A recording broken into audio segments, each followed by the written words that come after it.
आप देख रहे हैं अपना उत्तर प्रदेश में हूं आपके साथ सचिन चौहान। खबरों की शुरुआत करेंगे बड़ी खबर के साथ और फिलहाल ये बीजेपी की कार्यकारिणी की बैठक को लेकर बड़ी अपडेट सामने आ रही है।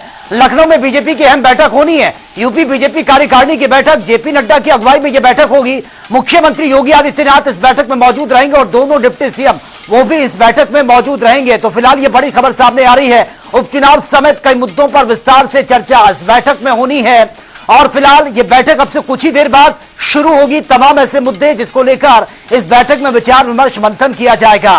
लोकसभा चुनाव में जो करारी हार मिली है और जिस तरह का परिणाम रहा है उसकी को लेकर भी समीक्षा की जाएगी, उसको लेकर भी विचार विमर्श मंथन होगा। और जो 10 सीटें हैं जिसमें बाय इलेक्शन होना है उसको लेकर भी विचार विमर्श मंथन किया जाएगा। तो आज की ये जो बैठक है कई अहम ये मानी जा रही है। तमाम दिग्गज इस बैठक में मौजूद रहेंगे और अब से कुछ ही देर बाद यह बैठक शुरू होगी। उपचुनाव समेत तमाम मुद्दों पर विस्तार से चर्चा होनी है क्योंकि लोकसभा का जो परिणाम सामने आया उसमें बीजेपी कुछ बेहतर प्रदर्शन नहीं कर पाई है। 33 सीटों पर ही सिमट कर रह गई। 2019 के मुकाबले में इस बार बहुत बेकार परफॉर्मेंस बीजेपी का रहा है। आलोचना भी हो रही है लगातार और विपक्ष बहुत मजबूती के साथ उत्तर प्रदेश में आगे बढ़ा है। तो फिलहाल आज इन तमाम मुद्दों पर विस्तार से चर्चा होगी, बैठक होगी और खुद जेपी नड्डा की अध्यक्षता में यह बैठक होनी है। बीजेपी के राष्ट्रीय अध्यक्ष जेपी नड्डा, उनकी अध्यक्षता में यह बैठक होगी। मुख्यमंत्री योगी आदित्यनाथ इस बैठक में मौजूद रहेंगे और बीजेपी के प्रदेश अध्यक्ष वो भी इस बैठक में मौजूद रहेंगे। दोनों डिप्टी सीएम वो भी इस बैठक का हिस्सा बनेंगे और सभी अपने अपने विचार भी रखेंगे, समीक्षा भी होगी, अपने अपना फीडबैक भी रखेंगे कि क्या क्या अब तक हुआ है, कहां कमी रही है, किस तरह से आगे चलना है। और इसी के साथ साथ देखिए जो लोकसभा के परिणाम सामने आए हैं, 33 सीटों पर सिमट कर रह गई है बीजेपी। समाजवादी पार्टी का बहुत अच्छा परफॉर्मेंस रहा, विपक्ष एक मजबूती के साथ आगे बढ़ा है। इसके बाद से लगातार सवाल भी उठ रहे थे कि आखिर इसकी जिम्मेदारी किसकी है, क्यों इस हार का सामना करना पड़ा, क्यों इतनी सीटें हाथ से निकल गई। और इसी के साथ साथ जो 10 सीटों पर बाय इलेक्शन होना है उसको लेकर भी विचार विमर्श मंथन किया जाएगा। और खबर तो यह भी है कि आगामी जो अब विधानसभा चुनाव होने यानी कि 2027 में उत्तर प्रदेश में जो विधानसभा के चुनाव होने हैं उसको लेकर भी अभी से तैयारियों में जुटना होगा। इसको लेकर भी विचार विमर्श मंथन किया जाएगा। हमारा मूल मंत्र माननीय प्रधानमंत्री जी के नेतृत्व में सबका साथ, सबका विकास और सबका विश्वास। हमारी केंद्र सरकार और राज्य सरकार सभी के लिए सामान्य कार्य करने में विश्वास करती है। चाहे प्रधानमंत्री आवास योजना से लेकर माननीय मुख्यमंत्री जी स्वराज योजना तक हमारा सिद्धांत सभी के लिए। प्रदेश के अंदर माननीय मुख्यमंत्री योगी आदित्यनाथ जी के नेतृत्व में हमने सभी जाति, धर्म, संप्रदाय से ऊपर उठकर पारदर्शी तरीके से प्रदेश सरकार की योजनाओं का लाभ प्रदेश की जनता को पहुंचाने का काम किया। चाहे हिंदू हो चाहे मुसलमान हो, हमारी सरकार में सभी लोगों को लाभ मिला। माननीय राष्ट्रीय अध्यक्ष श्री जेपी नड्डा जी हमारे प्रदेश में पधार रहे हैं। मैं प्रदेश वासियों की ओर से, प्रदेश भाजपा की ओर से, सभी कार्यकर्ताओं की ओर से, अपनी ओर से उनका हार्दिक स्वागत करता हूं। इस कार्य समिति के बाद हमारे कार्यकर्ताओं को, पदाधिकारियों को, संगठन के हमारे विभिन्न अंगों को नई ऊर्जा, नया दिशा निर्देश, नई उमंग मिलेगा, ऐसा मेरा मानना है। आज प्रदेश कार्य समिति की बैठक काफी दिनों बाद हो रही है और प्रदेश कार्य समिति की बैठक में ही आगामी कार्य योजना पर, आगामी जो कुछ भी हमारे कार्यक्रम है उस पर निर्णय लिया जाता है। देखिए, ये Bharatiya Janata party cadre based party है और भारतीय जनता पार्टी चिंतन मनन की प्रक्रिया और कार्यकर्ताओं को भविष्य में पार्टी संगठन को मजबूत करने के लिए दिशा निर्देशन इस समय समय पर देती रहती है। और अभी चूंकि लोकसभा का चुनाव था इसलिए कार्य समिति की बैठक कुछ समय से नहीं हो पाई थी। आज फिर से बैठक है और हम समझते हैं कि दुगने जोश के साथ पार्टी का कार्यकर्ता चुनाव में लगने वाला है और 2/3 नहीं 3/4 बहुमत से पार्टी विजयी हो, ये सबका संकल्प है। देखिए, आज प्रदेश कार्य समिति की बैठक है। आदरणीय राष्ट्रीय अध्यक्ष माननीय नड्डा जी हमारे इस मीटिंग में उपस्थित रहेंगे और विनोद तावड़े जी इस मीटिंग में आए हुए, उनका सबका हम स्वागत करते हैं। लखनऊ की धरती पर जो कार्य समिति है उसमें उन चीज़ों पे जहां हम सीटें हारे हैं उस पर पार्टी ने काफ़ी मंथन किया है। अगली बार ये बैठक में आगे की रणनीति तय की जाएगी। 2027 में हम कैसे फिर से ज़्यादा सीटें जीत करके आएंगे। देखिए, आज भारतीय जनता पार्टी की प्रदेश कार्य समिति बैठक है उत्तर प्रदेश की। राष्ट्रीय अध्यक्ष जी जेपी नड्डा जी भी आ रहे हैं, हमारे प्रदेश अध्यक्ष जी, हमारे माननीय मुख्यमंत्री जी, हमारे संगठन महामंत्री जी, सभी लोग मौजूद रहेंगे। पार्टी के वरिष्ठ कार्यकर्ता, तमाम जिम्मेदार लोग आज यहाँ पे लखनऊ में आए हैं। समाज के बीच में रह के प्रदेश के विकास को सुनिश्चित करना ये भारतीय जनता पार्टी का लक्ष्य है। कार्यकर्ता का मनोबल हमेशा मजबूत रहे, ये भारतीय जनता पार्टी का लक्ष्य है। जनता के बीच में रह के समाज के विकास को सुनिश्चित करना ये भारतीय जनता पार्टी का लक्ष्य है और निश्चित तौर पर इसी लक्ष्य पे आगे बढ़ने का काम हम करेंगे। माननीय राष्ट्रीय अध्यक्ष जी का और सभी वरिष्ठ लोगों का हम उत्तर प्रदेश के सभी कार्यकर्ता अभिनंदन करते हैं। हम सब लोगों का सौभाग्य है कि प्रदेश कार्य समिति के इस कार्यक्रम के माध्यम से वरिष्ठों का मार्गदर्शन मिलने वाला है, तो हम लोग अभिनंदन करते हैं। एजेंडा रहने वाला है आज की बैठक का? एजेंडा स्वाभाविक है कि जब भी प्रदेश कार्य समिति होती है तो जो राजनीतिक प्रस्ताव हैं, आर्थिक प्रस्ताव हैं, सामाजिक प्रस्ताव हैं और साथ ही साथ जो सामयिक विषय हैं उन पे चर्चाएं होती हैं। परंपरा रही है, इसमें भी होनी है। माननीय प्रदेश अध्यक्ष जी, माननीय मुख्यमंत्री जी, दोनों डिप्टी सीएम साहब, सभी लोगों का मार्गदर्शन हम सब लोगों को मिलेगा और इससे ऊर्जा लेकर कार्यकर्ता जब जाएंगे जिलों जिलों में, वहां पर जो समाजवादी पार्टी और कांग्रेस ने जो झूठ का एक महल खड़ा किया है उसको, झूठ को बेनकाब करने का काम भारतीय जनता पार्टी के कार्यकर्ता जिस संविधान के लेकर इन्होंने फैलाए उसको बेनकाब करने का काम हमारे पार्टी कार्यकर्ता करेंगे। देखिए, भारतीय जनता पार्टी की चुनाव के बाद पहली कार्य समिति की बैठक है और बहुत सारे राजनीतिक प्रस्ताव आएंगे, बहुत सारी चीज़ों पे विचार होगा। हमारे पार्टी के राष्ट्रीय अध्यक्ष जी भी यहाँ पर रहने वाले हैं और बहुत सारे विषयों को लेके इस कार्य समिति में चर्चा होगी। देखिए, भाजपा की प्रदेश कार्य समिति की बैठक हो रही है। इसमें हमारी राष्ट्रीय नेतृत्व, प्रदेश नेतृत्व, संगठन और सरकार सभी हमारे पार्टी के लोग शामिल हो रहे हैं। निश्चित तौर पर इस तरह की बैठकों से तमाम नतीजे निकलते हैं और संगठन पूरी तरह से आगे 2027 में हम कैसे तिबारा योगी जी को मुख्यमंत्री बनाने के लिए भारतीय जनता पार्टी को जिताएं, इन सब तमाम मुद्दों पर आज चर्चा होने वाली है। हम सबके लिए, सारे कार्यकर्ताओं के लिए, प्रदेश के भारतीय जनता पार्टी के संगठन के लिए बहुत महत्वपूर्ण बैठक है, क्योंकि प्रदेश कार्य समिति है और प्रदेश के हर कहना चाहिए जनपद के ग्रामीण स्थल से भी आपकी लोगों को बुलाया गया है ताकि वो जनप्रतिनिधि भी आए और वहां की भी कोई बातें अगर हैं तो वो यहाँ पर रख सकते हैं और आगे हम सबको मार्गदर्शन भी मिलेगा राष्ट्रीय अध्यक्ष जी का। तो ये जो हमारी 27 की रणनीति है, क्योंकि 24 के चुनाव के बाद तमाम सी जो बातें उठी हैं उसको विराम देते हुए हम 24 में प्रचंड बहुमत के साथ में उत्तर प्रदेश में फिर से हम सरकार बनाएंगे। और जिस तरह से सरकार में विश्वास कर रही है उत्तर प्रदेश की जनता और देश की जनता भारतीय जनता पार्टी में विश्वास कर रही है, वो विश्वास को डिगने नहीं देना है। एक एक कार्यकर्ता हमारा बिल्कुल भी कहना चाहिए तत्पर है, ऑन द टोज है कि हम फिर से 27 में जो हमने 22 में जीत हासिल की थी, जो 24 में हासिल की, उसको आगे बढ़ाने का काम करेंगे। तो उत्तर प्रदेश की कार्यकारिणी के माध्यम से उत्तर प्रदेश की जनता का आभार व्यक्त करना और उत्तर प्रदेश में एक बार फिर से जो है कार्यकर्ताओं में नई चेतना जागृत करके उत्तर प्रदेश में जन जन तक भारतीय जनता पार्टी के विकास कार्यों को पहुंचाने का संदेश यही कार्यकारिणी से जो है मिलेगा। भारतीय जनता पार्टी की एक परंपरागत तरीके से राष्ट्रीय कार्य समिति के बाद देश भर के अंदर जितने स्टेट है उसकी प्रदेश कार्य समिति होती है। उस प्रदेश कार्य समिति का ये भाग है। आज उत्तर प्रदेश की वृद्ध प्रदेश कार्य समिति माननीय राष्ट्रीय अध्यक्ष जेपी नड्डा जी उसका समापन करेंगे और शुभारंभ माननीय यशस्वी प्रदेश के मुखिया योगी आदित्यनाथ जी और प्रदेश अध्यक्ष माननीय भूपेन्द्र जी रखेंगे।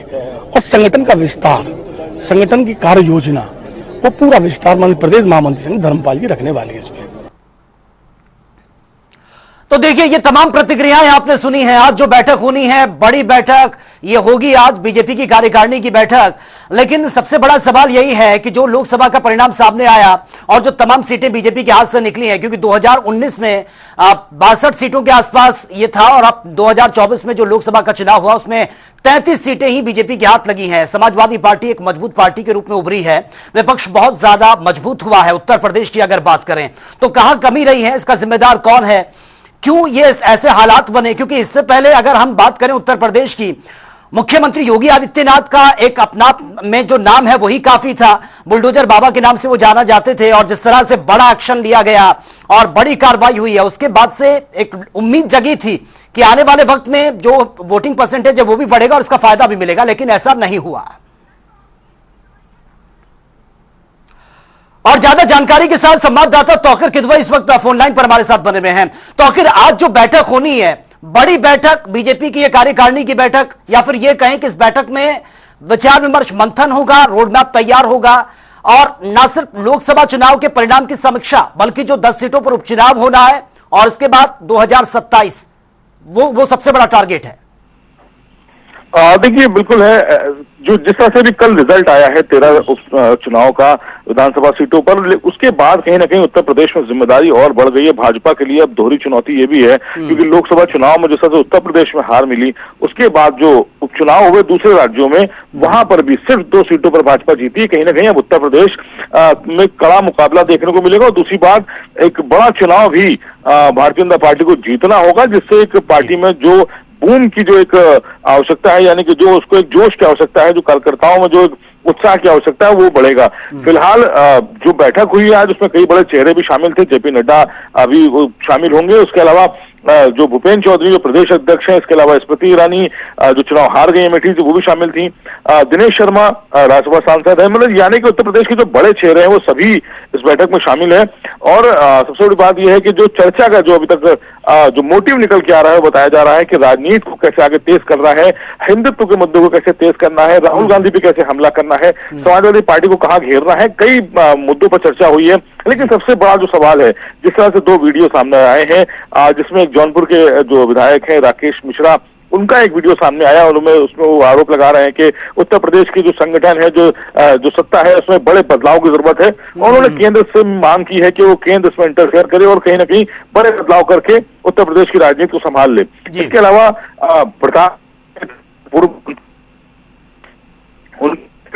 रहा है, जिसमें वो कह रहे हैं कि जिसमें बुरे दौर से उत्तर प्रदेश गुजर रहा है 10 साल से, तो कहीं ना कहीं जो आरोप प्रत्यारोप है, जो अंदर खाने के जो द्वेष है, उसको कैसे दूर किया जाएगा, अंतरकलह कैसे दूर की जाएगी, नेताओं के बीच जो असमंजस दिखने लग गया, जो अब तक भारतीय जनता पार्टी में नहीं दिखता था, उसे कैसे दूर किया जाएगा। और सबसे बड़ी जो बात है, जो जिस तरह का चुनाव हुआ लोकसभा चुनाव, उसमें जो बातें निकल कर आई कि संविधान और जो आरक्षण का मुद्दा था वो काफी हावी रहा, उससे कैसे पार पाएगी भाजपा, कैसे दलित और ओबीसी वोटर को वापस अपने खेमे में खींचेगी, ये एक बड़ी चुनौती भारतीय जनता पार्टी के लिए होगी। बिल्कुल तौकीर, लेकिन एक वो वक्त था जब मुख्यमंत्री योगी आदित्यनाथ का नाम ही काफी था, उनको बुलडोजर बाबा के नाम से जाना जाता है, और जिस तरह से उन्होंने जो गुंडे माफिया हैं उनको खत्म करने का काम किया, लोगों में एक मैसेज गया कि जो उत्तर प्रदेश का लॉ एंड ऑर्डर है वो स्ट्रांग हो रहा है। लेकिन अचानक से लोकसभा के चुनाव हुए, उसमें जो समाजवादी पार्टी वो एक मजबूत स्ट्रांग पार्टी के रूप में उभरी है, तो कहीं ना कहीं कमी कहां रही है, कहां ऐसे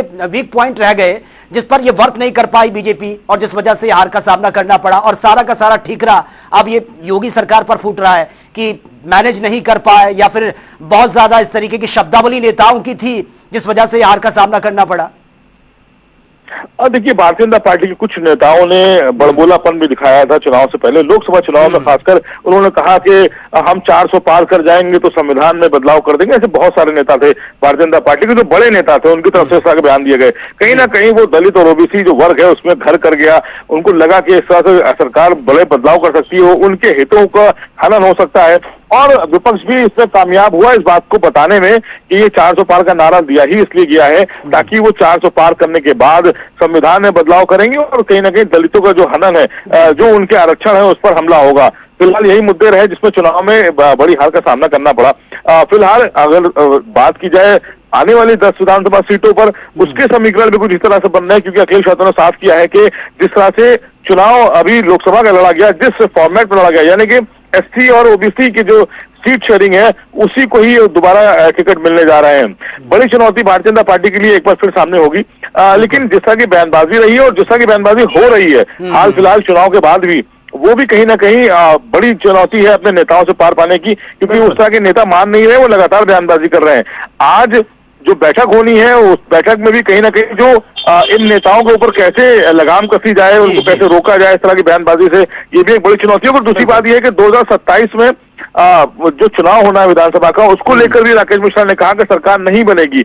यानी कि ये ऐसे बहुत सारे नेता भाजपा में देखने को मिल रहे हैं जो अपने लिए एक अलग ट्रैक चुनना चाह रहे हैं, वो भी अब इस तरह की बयानबाजी कर रहे हैं। ये भी बड़ी चुनौती निकल कर आएगी, क्योंकि आने वाले समय में बहुत सारे लोग पार्टी भी बदल सकते हैं। तो कहीं ना कहीं उनको बयानबाजी से कैसे रोका जाए, या फिर उनको पार्टी से पहले ही बाहर कर दिया जाए, इस तरह के बड़े निर्णय लिए जाएंगे।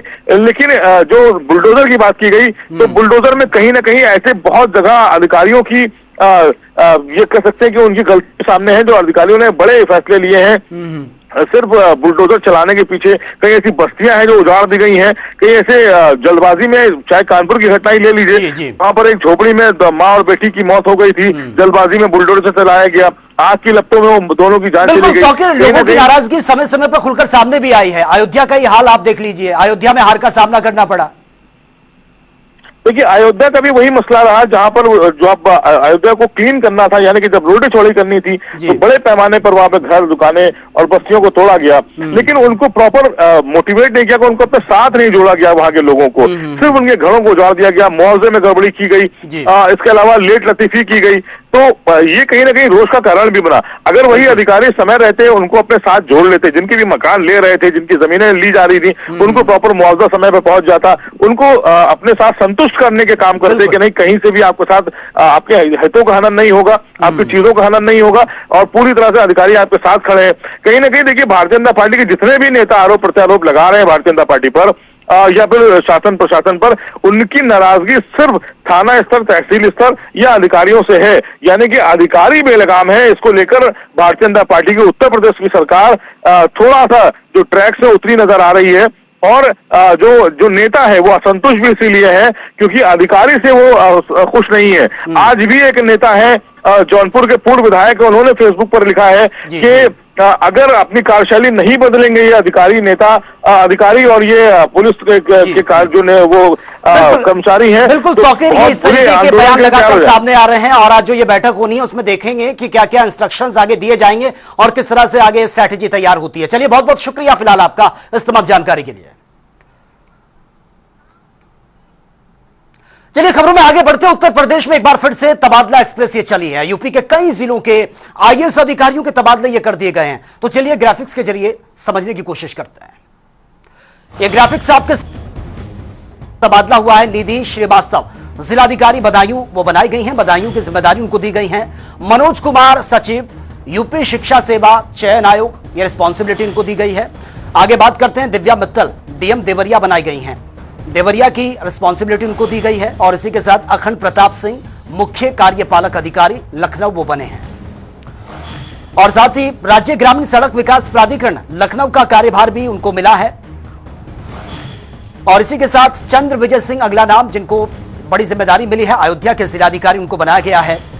और नीतीश कुमार एमडी दक्षिणांचल विद्युत वितरण निगम वो बने हैं।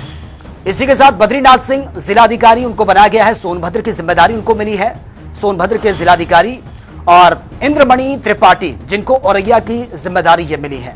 तो आईएएस ये तमाम बड़े अधिकारी जिनका तबादला ये किया गया है, बड़ा फेरबदल ये हुआ है। नेहा प्रकाश निदेशक उत्तर प्रदेश वो बनी है। और इसी के साथ ही प्रथमेश कुमार उपाध्यक्ष लखनऊ विकास प्राधिकरण लखनऊ वो बने हैं।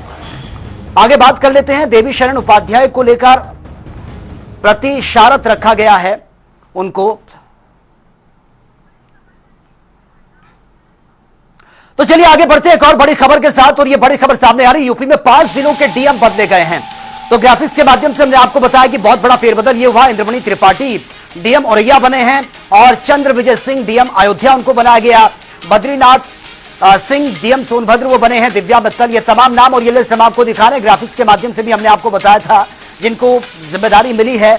और ये बड़ा फेरबदल किया गया है। 5 जिलों में डीएम बदले गए हैं और जिसकी जिम्मेदारी जहां पर लगाई गई है वो ये हम आपको दिखा रहे हैं। सरकार की तरफ से जो नोटिफिकेशन जारी हुआ है वो लिस्ट आपके सामने है।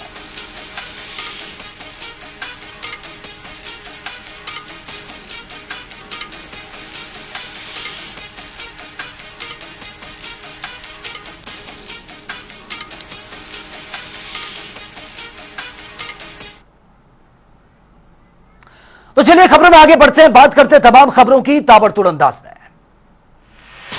लखनऊ में देश के 7 राज्यों की विधानसभा के उपचुनाव के नतीजों को लेकर लगाए पोस्टर। कांग्रेस प्रदेश मुख्यालय पर उत्साहित कार्यकर्ताओं ने लगाया पोस्टर। आगरा में बजरंग दल कार्यकर्ताओं ने थाने का घेराव किया। लफ्ज जिहाद एक मामले को लेकर किया गया यह प्रदर्शन। आरोपियों के खिलाफ कार्रवाई की मांग। बिजनौर में बारात में डांस करने को लेकर दी जान से मारने की धमकी। दबंगों ने दूल्हे पर किया अटैक, कई राउंड फायर की और दूल्हे की हालत गंभीर है। फर्रुखाबाद में बाढ़ के हालातों को देखते हुए प्रशासन पूरी तरह से तैयार। गंगा नदी का जलस्तर बढ़ने में चिंता। डीएम ने बाढ़ प्रभावित क्षेत्रों का जायजा लिया। कन्नौज में दबंग ने चाकू से अटैक कर दिया। हमले में कार निकाल रहा युवक घायल। हमलावर मौके से हुआ फरार। पिता ने हमलावर के खिलाफ तहरीर दी। कन्नौज में समाधान दिवस में कानून गो से फरियादियों की तीखी नोकझोंक। कानून गो पर रिश्वत लेने का आरोप। नोकझोंक का वीडियो सोशल मीडिया पर वायरल। अमेठी में ट्रक ने बाइक सवार युवक को टक्कर मार दी है। घायल को सीएचसी में एडमिट करवाना पड़ा। युवक का इलाज जारी। ललितपुर में 2 पक्षों में मारपीट का मामला। वीडियो सोशल मीडिया पर वायरल। डीजे के साथ डोली निकालने को लेकर विवाद हुआ। पुलिस ने आरोपियों के खिलाफ केस दर्ज किया। आगरा में चलती ट्रेन से टकराकर मोर की दर्दनाक मौत। सूचना के बाद मौके पर भी नहीं पहुंची वन विभाग की टीम। जीआरपी आरपीएफ ने मृत मोर को लेकर थाने पहुंची। रायबरेली में मामूली विवाद को लेकर 2 पक्षों में मारपीट। युवक का जिला अस्पताल में इलाज जारी। शहर कोतवाली क्षेत्र के किला बाजार बड़ा कुआं का घटना। लखनऊ में बीएसए ने अध्यापकों की क्लास लगा दी। अध्यापकों में दिखी है गुणवत्ता की कमी। बीएस की क्लास में कई अध्यापक फेल साबित हुए। बिजनौर में गुलदार को लेकर लोगों में डर है। गुलदार के हमले से मासूम की मौत। मां के साथ घास काटने गई थी बच्ची। अमेठी में करंट की चपेट में आने से संविदा लाइनमैन की मौत की खबर। नाराज परिजनों ने जिला अस्पताल में हंगामा किया। शव को पावर हाउस के बाहर रखकर प्रदर्शन किया। बदायूं में कार ने बाइक सवार मां बेटे को कुचल दिया। हादसे में युवक की दर्दनाक मौत। महिला समेत 2 घायल। मामले की जांच में जुटी है पुलिस। मेरठ में दबंगों ने 3 साधुओं को लाठी डंडों से जमकर पीटा। बंधक बनाकर पिटाई की। वीडियो सोशल मीडिया पर वायरल। हनुमान चालीसा गोत्र नहीं बताने पर यह पीटा गया। पुलिस पर एक पक्षीय कार्रवाई करने का। बाना में शिक्षा को लेकर दिखी है बड़ी लापरवाही। शिक्षण कार्य की जगह काम करते नजर आए हैं छात्र। बड़ोखर क्षेत्र का पूरा मामला। बुलंदशहर में महिंद्रा के शोरूम में लगी है भीषण आग। शोरूम में खड़ी कई गाड़ियां जलकर राख। दमकल विभाग को इन्फॉर्म किया गया। बमुश्किल आग को कंट्रोल किया। फर्रुखाबाद में लेखपालों ने थाना गेट पर धरना दे दिया है। थाना अध्यक्ष की अभद्रता से आहत हैं लेखपाल। सीओ सिटी प्रदीप सिंह ने मौके पर पहुंचकर धरना खत्म करने का आश्वासन दिया। मुख्यमंत्री के आदेशों को पलीता लगा रहे हैं प्रशासनिक अधिकारी। समाधान दिवस पर लेखपाल आदेश कुमार पबजी खेलते हुए नजर आ रहे हैं। वीडियो सोशल मीडिया पर वायरल हो रहा है। महोबा में चालक की लापरवाही सामने आई है। तेज रफ्तार रोडवेज बस पेड़ से टकरा गई। सड़क हादसे में 2 बच्चों सहित 12 यात्री घायल।